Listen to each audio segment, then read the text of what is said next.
YCP నేతలు ప్రజాస్వామ్యాన్ని ఖూనీ చేయాలని చూస్తున్నారని టీడీపీ అధినేత చంద్రబాబు మండిపడ్డారు. రాష్ట్రంలో నకిలీ ఓట్లను నమోదు చేయిస్తున్నారని, ఇక ఈసీకి ఫిర్యాదు చేశామని తెలిపారు.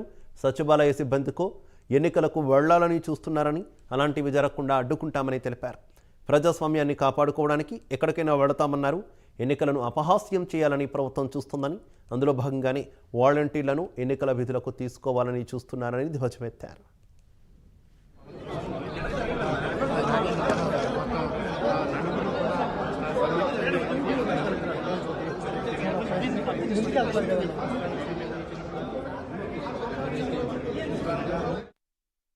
We are confident election commission అయితే పేషెంట్గా వినడమే కాకుండా వారు 5 కోట్ల మంది కంటే 4 కోట్ల ఓటర్స్ ఉన్నారు. వారందరికీ ఒక భరోసా ఇచ్చినట్టు వాళ్ళు భరోసా ఇచ్చారు. అది అమలవుతుందనే ఆశాభావంతో ముందుకు పోతున్నాం. తెలంగాణలో వేసిన ఓటర్లు చాలా మంది ఏపీలో కూడా ఓటు నమోదు చేస్తున్నారు. రీఎంట్రీ ఓట్లు ఎక్కువ ఉన్నాయని వైసీపీ.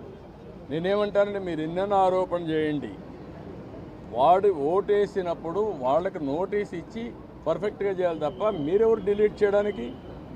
ఎలక్షన్ కమిషన్ చేయాల్సిన పని, ఎలక్షన్ ఆఫీసర్లు చేయాల్సిన పని నువ్వు ఓటు చేయడానికి. నువ్వు కంప్లైంట్ ఇస్తావు, ఇచ్చిన తర్వాత వాళ్ళు వెరిఫై చేయాలి.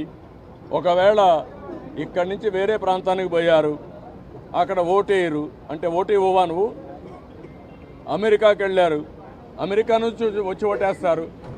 వాడి యొక్క జన్మభూమి పైన, ఈ రాష్ట్రం పైన వాళ్ళకుండే ప్రేమ, ఈ రాష్ట్రంలో పుట్టిన వాళ్ళు. అంతేగాని నువ్వు కర్ణాటకకు పోయావు, నువ్వు ఓటేయడానికి వీల్లేదు, నువ్వు ఉపాధి కల్పిస్తే ఇక్కడే ఉన్నారు, అవకాశాలు కల్పిస్తే ఇక్కడే ఉండేవాళ్ళు. ఎందుకు పోయారు? అవకాశాలు లేకుండా పోయారు. అలాంటి వాళ్ళకి మేము ఓటు ఇవ్వమంటే కరెక్ట్ కాదు. ఇలా చేస్తున్నాయి.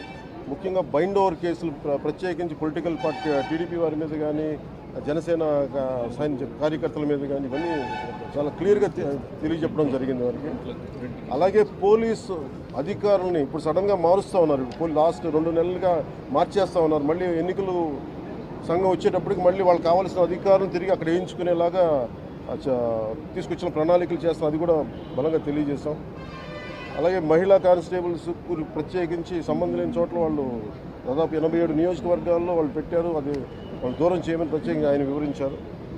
నేను ఇంకోటి ప్రత్యేకించి నేను చెప్పింది ఏంటంటే, వాలంటీర్స్ అనేది విలేజ్ సచివాలయం అనేది ప్రత్యేకించి అది యాంటీ కాన్స్టిట్యూషనల్ బాడీ. వాళ్ళని దయచేసి